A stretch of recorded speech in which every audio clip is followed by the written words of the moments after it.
Урматтуу мусульман бир тууганым, элестетип көрүңүз.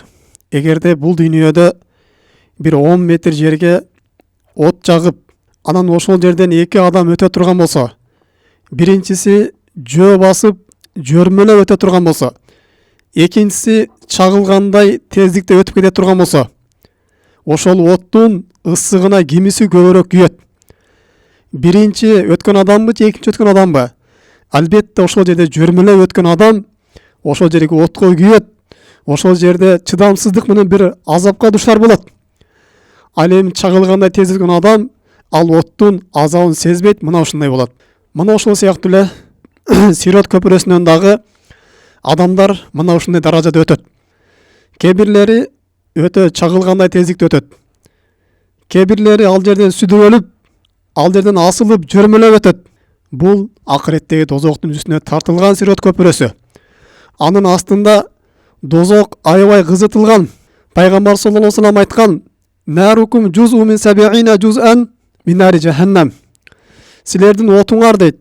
Биз коркуп аткан бүгүнкү күндөгү от бизди күйгүзүп аткан, темирди эритип аткан. Бүгүнкү күндө от бул дозок отунун 70 болгон бир эле бөлүгү дейт. Башка бир риваяттарда 100 бөлүгүнөн бир эле бөлүк деп Пайгамбар саллаллаху алейхи вассалам айткан. Акырет күндөгү дозоктун оту биздин отко караганда 69 эсеге, 99 эсеге анын табы күчтүүрөөк болот. Адамды күйгүзөт, жок кылат. Бул дүйнөнүн отуна салыштырып болбойт. Мына ошол Сирот көпүрөсүнүн астында дозок оту өзүнүн жалыны менен мына ушундай өткөн адамдарды күйгүзүп турат.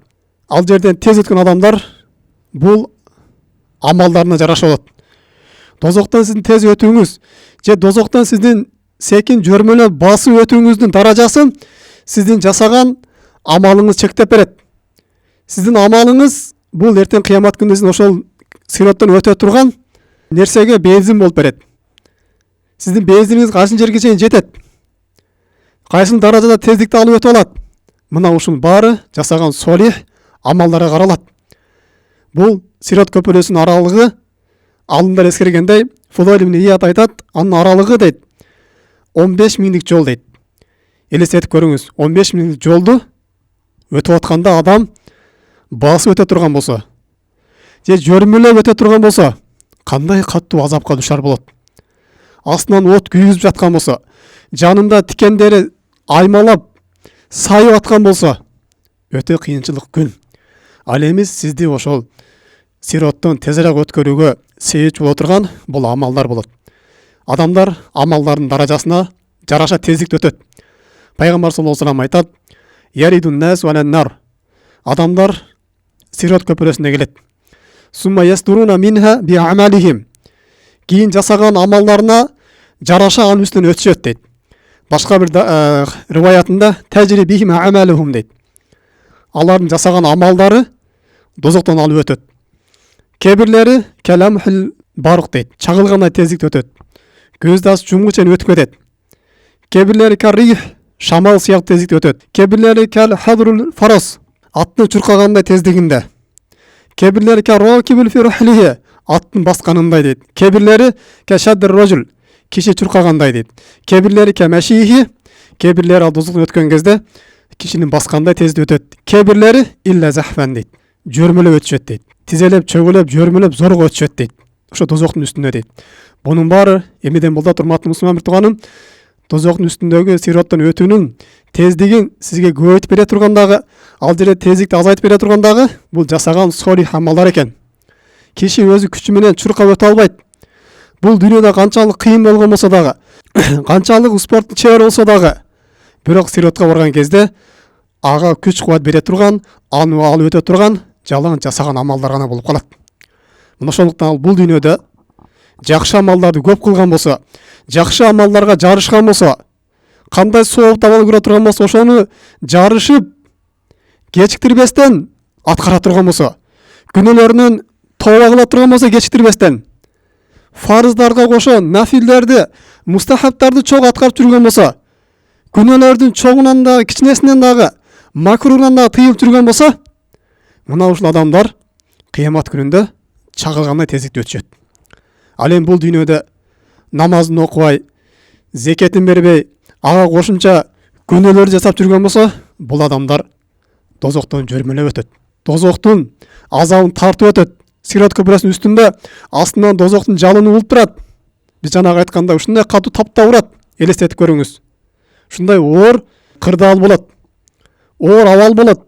Мына ошон үчүн бул дүйнөдө биз көбүрөөк жакшы амалдарды көбөйтүш керек. Биздин солих амалдарыбыз Сират көпүрөсүнөн бизди алып өтөт. Мына ушундай жалындаган оттон канчалык кишинин соо көп болгон сайын мына ошончолук өтөт. Агерде бул дүйнөдө өзүнүн шахватына алданып, акыретти унутуп, гафилетте болуп, дүйнөгө шашып, акыреттеги амалдарда жалкоолук кылып аткарбай турган болсо, эртең кыямат күнүндө дагы Сират көпүрөсүндөгү абал ушундай болот. Ибадаттарга кандай гафилеттикте кылып аткан болсо, ибадатта кандай бир жалкоолук менен секин аткарып аткан болсо, сооптор аз болгон болсо, Сиратта дагы мына ошончолук даражада кармалат. А эгерде чоң күнөөлөргө баткан болсо, Аллах сактасын, ал дозокко түшүп кетет. Дозоктон 3 түрлүү өтөт деген. Биринчи адам нажин мусалламун деген. Чагылгандай тез өтүп, же шамалдын тезинде тез өтүп, кутулуп кетет деген. Экинчи адам нажин махдуш өтөт, бирок кыйналып өтөт, сүзүрөлүп өтөт. Анын отуна күйүп, ал жердеги сироттун иригичтерине, тикендерине илинип, эттери жулунуп, колдору, буттары үзүлүп, акырында зорго өтөт дейт. Үчүнчү адам бар дейт. Мактусу финар жаханнам. Сират көпүрөсүнөн өтө албай, Сират көпүрөсүнөн түшүп кетет. Анын чоң күнөөлөрү ошол жерде илмекке айланып, тикенге айланып, аны сайып, дозокко сүзүрүп түшүп кетет дейт. Мына ошондуктан урматтуу мусулман бир тууганым, бул сироттон эртерээк бизди өткөрө турган нерсе бул солих амалдар экен. Биз канчалык солих амалдарды көбөйткөн сайын Сират көпүрөсүнөн мына ошончолук тездикте өтөт экенбиз.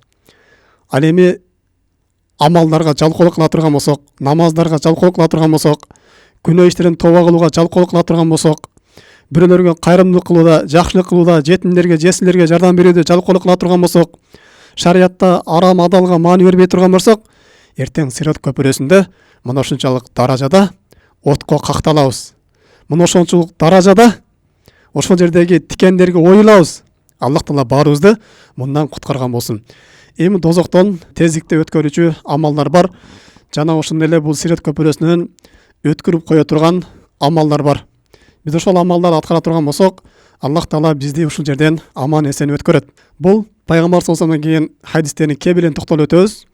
Ал дозоктон куткаруучу амалдар, Сираттын көпүрөсүнөн куткаруучу амалдар.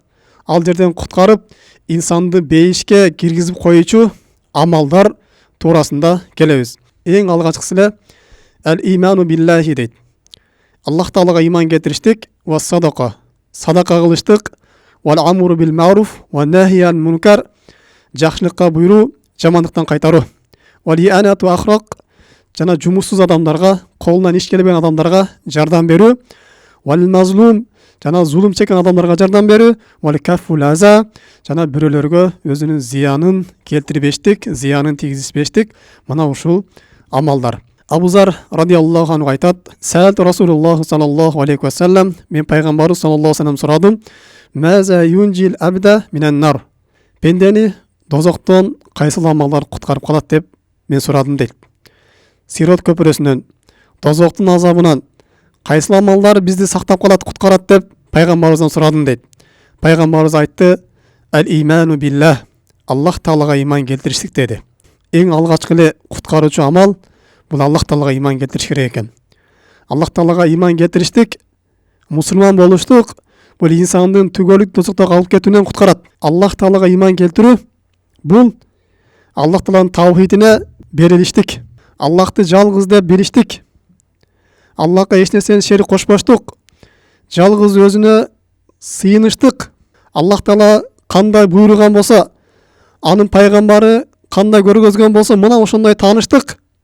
Аллах жана анын пайгамбары өзүнү кандай тааныткан болсо, өзүнү кандай үйрөткөн болсо, мына ошондой таанып, мына ошондой туура ибадат кылыштык, туура ишенимде болуштук.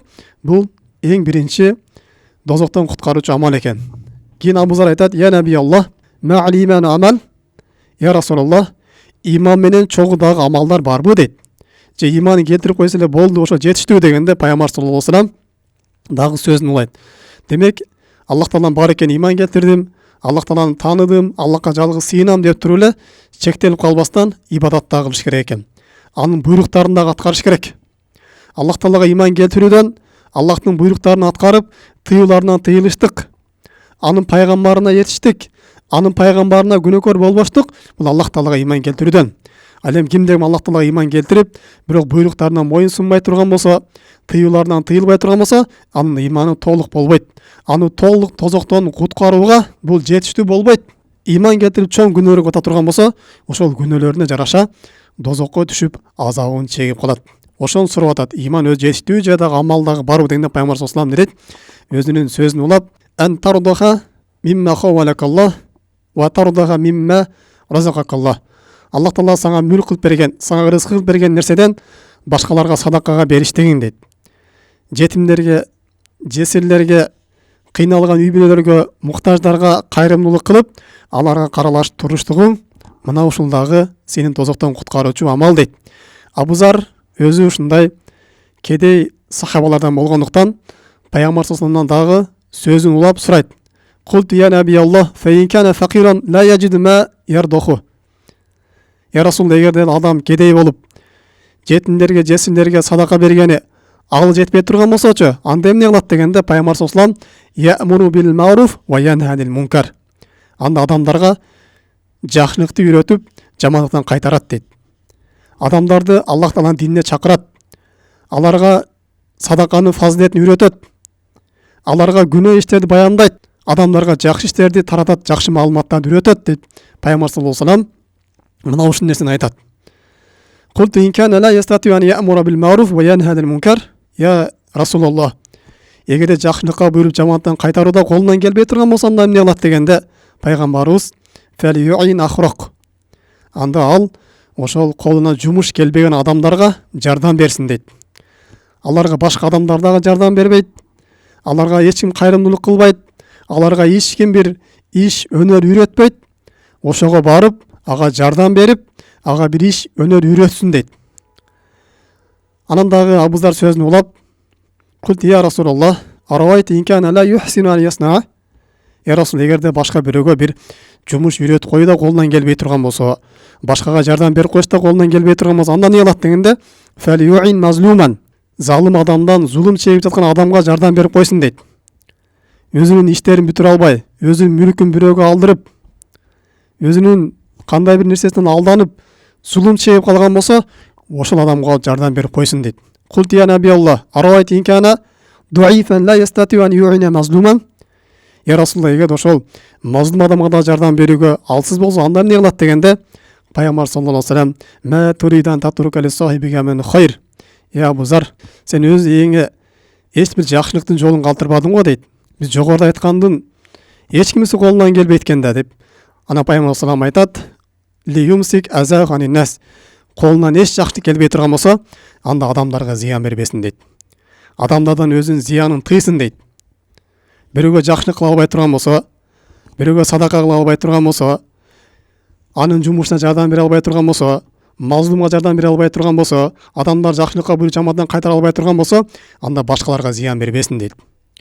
Бирөөлөрдү гыйбат кылбасын дейт. Бирөөлөрдү ушак кылбасын дейт. Бирөөлөрдүн үстүнөн жалган токуп, жала жаппасын дейт. Дагы башка бирөөлөргө ушинтип өзүнүн зыянын тийгизбесин.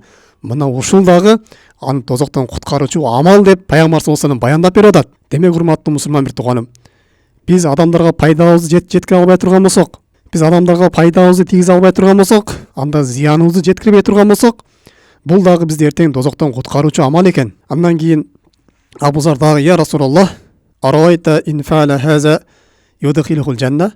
Я Расулаллах, сен айткан амалдардын бирөөсүн бир адам аткара турган болсо, ал бейишке киреби дейт. Пайгамбар саллаллаху алейхи ва саллям: ма мин абидин муъминин юсибу хослатан мин хазил хисал илла хада биядихи хатта tudkhilahul janna. Кайсы бир момун адам биз жогоруда айткан амалдын барын, жанын бирөөсүн аткара турган болсо, ошол амал анын колунан алып, аны бейишке чейин киргизет дейт. Бейиштин эчине чейин ошол адамды киргизип, жеткирип коет дейт. Демек, урматтуу мусулман бир тууганым, Аллах Таалага иман келтиштик, садака бериштик, адамдарга даават кылыштык, колунда ишсиздерге барып жардам бериштик, аларга иш үйрөтүштүк, мазлумдарга жардам бериштик, бирөөлөргө зыяны тийгизбештик. Бул жакшы амалдар экен. Бул сооптуу амалдар экен. Эртең сизди тозоктон куткарып, бейишке киргизип койчу амал экен. Сизди Сирот көпүрөсүнөн эсен аман жетелеп, өткөзүп коюучу амал экен. Биз буларга жеңил карабастан, ар дайым бекем болуп аткарып жүрүшүбүз керек. Колубуздан келишинче адамдарга жакшылык кылышыбыз керек. Колубуздан келишинче дааватыбызды кылышыбыз керек. Колубуздан келишинче кандай нерсе боло турган болсо, ошону аткарышыбыз керек. Эч нерсе болбой калды дегенде адамдарга зыян бербешибиз керек.